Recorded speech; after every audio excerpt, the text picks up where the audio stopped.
மேலும் மற்றொரு வீடியோ மூலமாக உங்க எல்லாரையுமே சந்திக்கிறதுல சந்தோஷம்.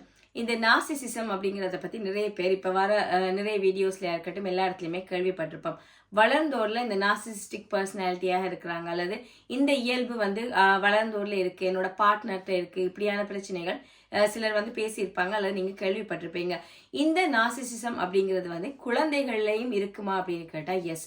இதற்குரிய குணங்குறிகள் அல்லது வளர்ந்தோரானது பிறகு பிள்ளைகள் இப்படியான இயல்புகளை வெளிக்காட்டக்கூடியவங்களா அப்படிங்கிறத சின்ன வயசுல அவங்கள்ட்ட இருக்கிற இயல்புகளை வச்சு நாங்க வந்து அனுமானிக்க கூடியதாக இருக்கும்.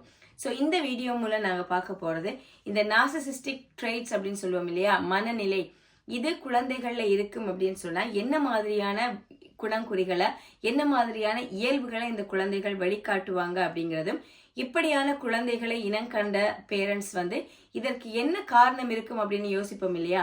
ஸோ இதற்கு பின்னணியில் இருக்கிற உளவியல் என்ன காரணம் இருக்கலாம், அல்லது இந்த குழந்தைகளை நாங்க எப்படி இந்த மனநிலையிலிருந்து விலக்கி கொண்டு சரியான முறையில கைட் பண்ணி நல்ல குழந்தைகளாக, நல்ல மனநிலையுடைய குழந்தைகளாக உருவாக்கலாம் அப்படிங்கிற முழு பார்வைதான் இந்த வீடியோ மூலம் பார்க்க போறோம்.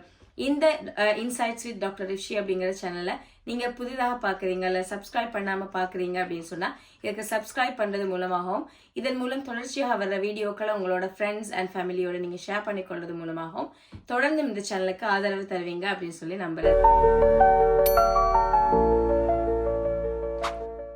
குழந்தைகள்ல இருக்கிற இந்த நார்சிசிசம் மனநிலை அப்படிங்கிறது ஒரு நோயா, ஒரு உளவியல் நோயா அப்படிங்கிற கேள்வி வந்து நிறைய பேருக்கு இருக்கும். இது ஒரு நோய் அப்படின்னு சொல்லி நாங்க எடுக்க முடியாது. இது ஒரு பிள்ளைகளோட பர்சனாலிட்டி குழந்தை பருவத்துல உருவாகும் இல்லையா. இந்த இடத்துல சில பிள்ளைகள் வந்து கான்பிடென்ட்டாக இருக்கிற மாதிரி நமக்கு தெரியும். நம்ம நினைப்போம் நம்ம பிள்ளைக்கு வந்து நல்ல தன்னம்பிக்கை இருக்கு அப்படின்னு சொல்லி. ஆனா நம்ம சொல்லுவோம் இல்லையா, இந்த தன்னம்பிக்கைக்கும் தலைக்கணத்துக்கும் இடையில ஒரு சின்ன வேறுபாடுதான் இருக்கு அப்படின்னு சொல்லி. தான் மட்டுமே எப்பவுமே ஜெயிக்கணும், அல்லது மற்றவங்களோட வெற்றியை பார்த்து பொறாமைப்படுற, கோவப்படுற குழந்தைகள், அல்லது தோல்வியை கண்டு சிரிக்கிற குழந்தைகள், அல்லது மற்றவங்களோட உணர்வுகளை பாதிக்கிற மாதிரி, காயப்படுத்துற மாதிரியான பேச்சோ அல்லது செயலோ செய்யற குழந்தைகள் இருக்காங்க அப்படின்னா அவங்க இந்த மனநிலையுடைய குழந்தைகளாக இருப்பாங்க. ஸோ இதை நம்ம முளையிலேயே கிள்ளி எறிய வேண்டிய ஒரு பொறுப்பு பேரண்ட்ஸ் அண்ட் டீச்சர்ஸுக்கு இருக்கு. என்னென்ன இயல்புகள் இந்த குழந்தைகளை நீங்க அவதானிக்கலாம் அப்படின்னா, இந்த பிள்ளைகள் வந்து எப்பவுமே தன்னை எல்லாருமே பாராட்டணும், பேரண்ட்ஸ் தனக்கே இம்பார்ட்டன்ஸ் தரணும், தன்னை வந்து கவனிக்கணும் அப்படிங்கறதுல ஆர்வமாக இருப்பாங்க.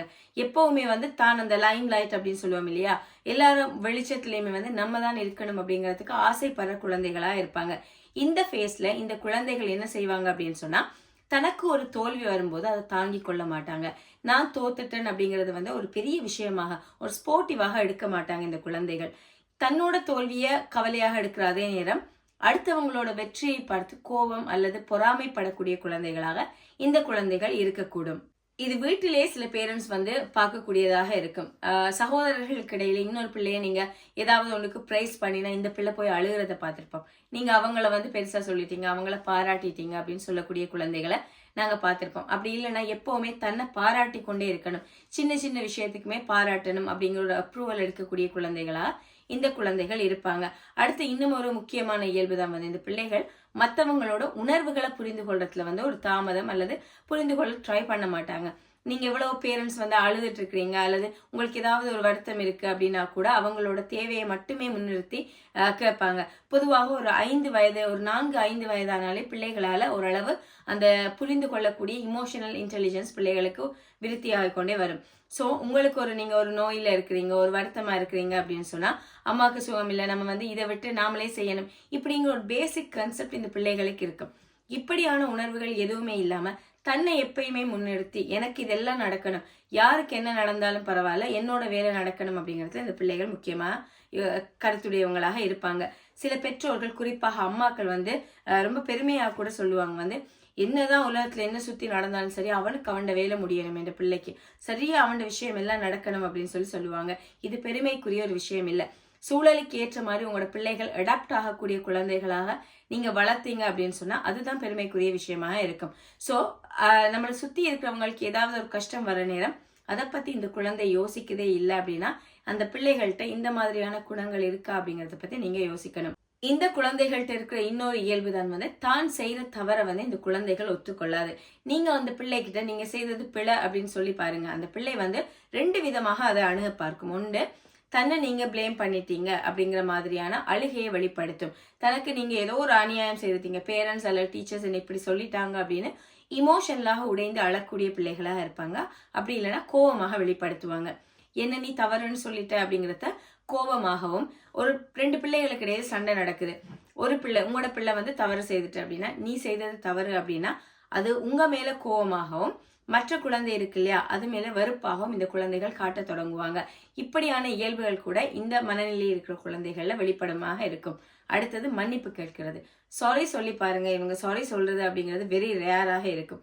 ஏன்னா இவங்க சொல்லவே மாட்டாங்கன்னு கூட சொல்லலாம். நீங்க போராடி, நீங்க பிள்ளைகளுக்கு திட்டி அடிச்சு இப்படி ஏதாவது ஒரு விஷயத்துலதான் உங்களோட பிள்ளையோட வாயிலிருந்து சாரி அப்படிங்கிற ஒரு வார்த்தையை எடுக்க முடியுமா இருக்கும்னா, நீங்க பேரண்டிங்ல இன்னும் கொஞ்சம் பெட்டராக செய்யணும் அப்படின்னு சொல்லி அர்த்தமாக இருக்கும். இந்த குழந்தைகள் இன்னொன்னுதான் அடுத்தவங்களை பிளேம் பண்றது. எதற்கெடுத்தாலும் பொருட்களையோ அல்லது மற்ற மனிதர்களையோ குற்றம் சொல்லக்கூடிய குழந்தைகளாக இவங்க இருக்கிறதுக்கான வாய்ப்புகள் இருக்கும். நம்ம சொல்லுவோம் இல்லையா, நம்ம போற நேரம் தடுக்கி விழுந்துட்டா அந்த நிலத்தை குத்தம் சொல்றதாக இருக்கட்டும், அல்லது படிக்கல மார்க்ஸ் எடுக்கலன்னா டீச்சர்ஸை குத்தம் சொல்ற குழந்தைகளாக இருக்கும், பேரண்ட்ஸை பிளேம் பண்ற இப்படியான இந்த பிளேமிங் மென்டாலிட்டி அப்படிங்கறது இந்த பிள்ளைகள்ல நிறையவே அவதானிக்கக்கூடியதாக இருக்கும். எதற்கு எடுத்தாலுமே இந்த பிள்ளைகளை நீங்க பாராட்டிட்டோ அல்லது பிரசன்ட் ஏதாவது கிஃப்ட் கொடுத்து கொண்டே இருக்கணும் அப்படின்னாலோ, அல்லது உங்களோட பிள்ளைகள் பெருமை அடிக்கக்கூடிய குழந்தைகளாக இருக்கிறாங்க, அவங்க செய்யற விஷயங்கள் சின்ன விஷயங்களை கூட நான் அப்படி செஞ்சேன் தெரியுமா, நான் இப்படி செஞ்சேன் தெரியுமா, இப்படியானது சின்ன பிள்ளைகள்கிட்ட கற்பனையில கதைகள் இருக்கும், பெருமையா சொல்லிக் கொள்வாங்க. ஆனா தன்னோட எல்லா விஷயங்களையுமே கொஞ்சம் வளர்ந்ததுக்கு பிறகு பெருமையாக சொல்லக்கூடிய போஸ்டிங் அப்படின்னு சொல்லுவோம் இல்லையா, இந்த இயல்புகள் குழந்தைகள்கிட்ட இருக்கா அப்படின்னு சொல்லி கூட பேரண்ட்ஸ் பார்க்கணும். அடுத்தது தன்னோட சிப்ளிங்ஸ் அல்லது ஃப்ரெண்ட்ஸ் இவங்க எல்லார்ட்டையுமே இருக்கிற மனநிலை, ஒருத்தர் என்ன ஃபீலிங்ல இருக்கிறாங்க, இவங்க வந்து கவலையா இருக்காங்களே, இவங்கள்ட்ட போய் நம்ம இதை சொல்லலாமா, இவங்களுக்கு முன்னால இதை விளையாடலாமா, இப்படியான எந்த ஒரு உணர்வுமோ அல்லது எந்த ஒரு அந்த எம்பத்தி அப்படின்னு சொல்லுவோம் இல்லையா, இது இல்லாத குழந்தையாகவோ நம்ம குழந்தைகள் இருப்பாங்க அப்படின்னு சொன்னா இதை நாங்க அப்படியே கண்டினியூ பண்றதுங்கிறது குழந்தைகளுக்கு பாதிப்பான ஒரு விஷயமாக இருக்கலாம். சோ இந்த குணங்குறிகள் அல்லது இந்த இயல்புகள் உங்களோட பிள்ளைகள்கிட்ட அல்ல நம்ம பிள்ளைகள்கிட்ட இருக்கு அப்படின்னா இதற்கு என்ன காரணம்? நான் எல்லா பிள்ளையும் ஒரே மாதிரி தானே வளர்க்குறேன், நான் வந்து பேரண்டிங் சரியா தானே செய்யறேன், ஏன் என்னோட குறிப்பிட்ட இந்த பிள்ளை மட்டும் இப்படி இருக்கு, இப்படியான யோசனை வந்து பேரண்ட்ஸுக்கு இருக்கும். என்ன காரணங்கள் இந்த மனநிலையை ஊக்குவிக்குது அப்படின்னு சொல்லி பார்க்கலாம். நம்ம பேரண்டிங்ல விடுற சில தவறுகள் வந்து இந்த மனநிலையை ஊக்குவிக்கக்கூடியதாக இருக்கும். சில பேரண்ட்ஸை பார்த்திருப்போம், எதற்கு எடுத்தாலும் அந்த குழந்தைகளை பாராட்டி கொண்டே இருக்கிறவங்க அல்லது எல்லாத்துக்குமே ஒரு கிஃப்ட் வாங்கி கொடுக்குற பேரண்ட்ஸை பார்த்திருப்போம். பிள்ளை வந்து எந்த எஃபர்ட்டும் போடாமலே சில பேரண்ட்ஸ் சொல்லுவாங்க, என் பிள்ளை தான் நல்ல கிளவர், நல்ல கெட்டிக்கார பிள்ளை, என் பிள்ளை அப்படி செய்யும் இப்படி செய்யும் அப்படின்னு சொல்லி பிள்ளையோட எஃபர்ட் இல்லாத இடத்துல, எஃபர்ட் போற குழந்தைகளுக்கு நீங்க பாராட்டுறது முக்கியம். ஆனா எந்த எஃபர்ட்டுமே இல்லாத நேரம் நீங்களாகவே அந்த குழந்தைகளை அதீதமாக பாராட்டும் போது பிள்ளைக்கு வந்து இந்த தலைக்கணம் அல்லது இப்படியான இயல்புகள் வந்து வர்றது இயல்பாகவே நடக்கக்கூடியதாக இருக்கும். அடுத்தது கம்பேர் பண்றது. நீங்க உங்களோட பிள்ளையோட அச்சீவ்மெண்டா இருக்கட்டும் அல்லது அந்த குழந்தையை வந்து நீங்க இன்னொரு குழந்தையோட கிளாஸ்ல இருக்கிற பிள்ளையா இருக்கட்டும் அல்லது குடும்பத்துல இருக்க இன்னொரு பிள்ளை சிப்ளிங்ஸ் இப்படி நீங்க எப்பவுமே கம்பேர் பண்ற நேரம் அந்த பிள்ளைக்கு வந்து தான் தாழ்வு மனப்பான்மை அப்படின்னு சொல்லுவோம் இல்லையா, தான் குறைய அப்படின்னு ஃபீல் பண்ண நேரம் அதை ஓவர் கம் பண்றதுக்கு நான் குறைவு இல்லை அப்படிங்கறத அந்த பிள்ளை தனக்கே ஒரு சொல்லிக் கொள்ற முறையாக அடுத்தவங்களை மட்டம் தட்டுறது அல்லது மற்றவங்களுக்கு முன்னால பெரிய ஆளாக காட்டிக்கொள்றது அல்லது இந்த நார்சிசிசம் இயல்புகள் கொண்ட குழந்தையாக உருவாகிற அபாயம் இருக்கக்கூடும். அடுத்தது இந்த கண்டிஷனல் லவ் அப்படின்னு சொல்லுவோம். எங்களோட குழந்தைகள் மீது நாங்க அன்கண்டிஷனலாக எந்த நிபந்தனையும் மற்ற காதலை வந்து கொண்டிருக்கணும். அப்படி இல்லாம நீ இது செய்தாதான் உன்ன மேல நான் அன்பா இருப்பேன், இப்படி இருந்தா தான் உண்ட மேல அன்பா இருப்பேன் அப்படின்னு சொல்லி நம்ம இந்த கண்டிஷனல் லவ் காட்டுற நேரம் பிள்ளைகள் நம்மளை திருப்திப்படுத்தணும் அப்படின்னா தான் ஏதாவது செய்யணும் அப்படிங்கிறதும் அல்லது தானும் அந்த கண்டிஷனல் லவ் மற்றவங்க மேல காட்டுறதுக்கும் இந்த பிள்ளைகள் கற்றுக்கொள்ளுவாங்க. இந்த எம்பத்தி அப்படிங்கறது சின்ன வயசுல இருந்தே நம்ம பில்ட் பண்றது முக்கியமா இருக்கும். சில பேரண்ட்ஸ் அல்லது நம்ம பேரண்டிங்ல வர இன்னொரு தவறுதான் பிள்ளைகள் படிக்கணும், நல்ல பழக்கங்கள் பழகணும், இது எல்லாத்துலயுமே ஃபோக்கஸ் பண்ணுவோம். மற்றவங்களோட ஃபீலிங்ஸை புரிந்து கொள்றதுல பெருசா ஃபோக்கஸ் பண்ண மாட்டோம். ஷேர் பண்ண சொல்றது அல்லது எல்லாரோடையும் விளையாட விடுறது அல்லது பிள்ளைகளை சின்ன சின்ன தோல்விகளை ஏற்றுக்கொள்ள விடுறது அல்லது மற்றவங்களோட ஃபீலிங்ஸை பத்தி சொல்லி கொடுக்கறது, இது நாங்க சின்ன வயசுல இருந்து செய்யாத விடத்திலயும் இந்த குழந்தைகளுக்கு இப்படியான மனநிலைகள் உருவாகும். பேரண்ட்ஸ் இப்ப இதை எப்படி ஹேண்டில் பண்ணணும், என்ன மாதிரி எங்களோட குழந்தைகள் இப்படியான இயல்புகளை அவதானிச்சா நாங்க எங்க பேரண்டிங்கை மாற்றிக்கொள்ளணும் அப்படின்னா குழந்தைகள்ல நிபந்தனையற்ற அன்பை செலுத்துங்க. பிள்ளைகளோட சின்ன சின்ன வெற்றிகள் சின்ன சின்ன அவங்களோட அச்சீவ்மெண்ட்ஸை வந்து பாராட்டுங்க. பிள்ளைகளை எப்பவுமே இந்த கம்பேர் பண்றது அப்படிங்கறத பேரண்ட்ஸ் விட்டுணும். நம்ம கம்பேர் பண்ண குழந்தைகளுக்கு இடையில இந்த பொறாமை மனப்பான்மை அல்லது தாழ்வு சிக்கல் இது எல்லாமே அதிகரிக்கும் அப்படிங்கறத பேரண்ட்ஸ் வந்து ஒத்துக்கொள்ளணும். அடுத்தது எங்க பிள்ளைகளுக்கு வந்து இந்த எம்பத்தியை நாங்க சின்ன வயசுல இருந்து டீச் பண்ணணும். நம்ம வந்து கவலையா இருக்கிற நேரம் நம்ம பிள்ளைகிட்ட எனக்கு இன்னைக்கு இப்படி ஒரு சம்பவம் நடந்தது, நான் வந்து இப்ப வந்து சேடா ஃபீல் பண்றேன், அல்லது அவங்க வந்து இன்னொருத்தருக்கு அடிச்சாங்கன்னா அந்த வலி எப்படி இருக்கும், ஏன் நம்ம அடிக்கக்கூடாது, இப்படியான ஓப்பன் கம்யூனிகேஷன் எங்களை குழந்தைகளோட இருக்கணும். குழந்தைகளோட நம்ம நல்ல குவாலிட்டி டைம் ஸ்பெண்ட் பண்ணணும். அவங்களோட பேசுறது, அவங்களோட அரவணைக்கிறது, இப்படியான விஷயங்கள் எங்களோட குழந்தைகளோட ஒவ்வொரு நாளுமே வந்து நாங்க கண்டாக்ட்ல இருக்கணும். அதாவது இந்த மாதிரியான தொடர்பாடல் வந்து எங்களோட பிள்ளைகளோட இருக்கணும். நம்ம குழந்தைகள் சின்ன சின்ன தோல்விகளை எதிர்கொள்றதுக்கான சந்தர்ப்பங்களை வந்து நாங்க உருவாக்கி கொடுக்கணும். எப்பவுமே வெற்றி மனப்பான்மையோட இருக்கணும் அப்படின்னு இல்லாம சின்ன சின்ன தோல்விகளும் நார்மல், அல்லது இது நடக்கணும் அப்படிங்கறத குழந்தைகளுக்கு கற்றுக் கொடுக்கணும்.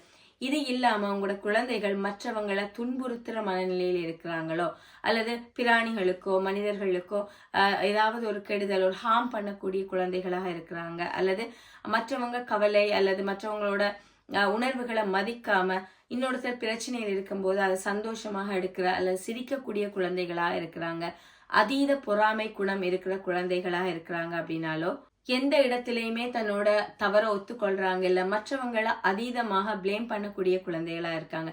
இப்படியான விஷயங்கள் நீங்க அவதானிச்சீங்க அப்படின்னு சொன்னா, இந்த குழந்தைகளோட மனநிலை அப்படிங்கிறது வளர்ந்தோரானதுக்கு பிறகு ஒரு நார்சிசிஸ்டிக் பர்சனாலிட்டியாக உருவாக கூடாது அப்படிங்கிறது நம்ம எல்லாரோட நோக்கமாகவும் இருக்கும். ஸோ இதை முளையிலேயே நீங்க ஒரு சரியான ஒரு ப்ரொஃபஷனல் ஹெல்ப் எடுக்கிறது மூலமாக இந்த நம்ம குழந்தைகளை நாங்க பாதுகாத்து கொள்ளலாம். ஸோ இந்த வீடியோ மூலம் பகிரப்பட்ட விஷயம் வந்து பெற்றோர்களுக்கு பிரயோசனமாக இருந்திருக்கும் அப்படின்னு சொல்லி நம்புறேன்.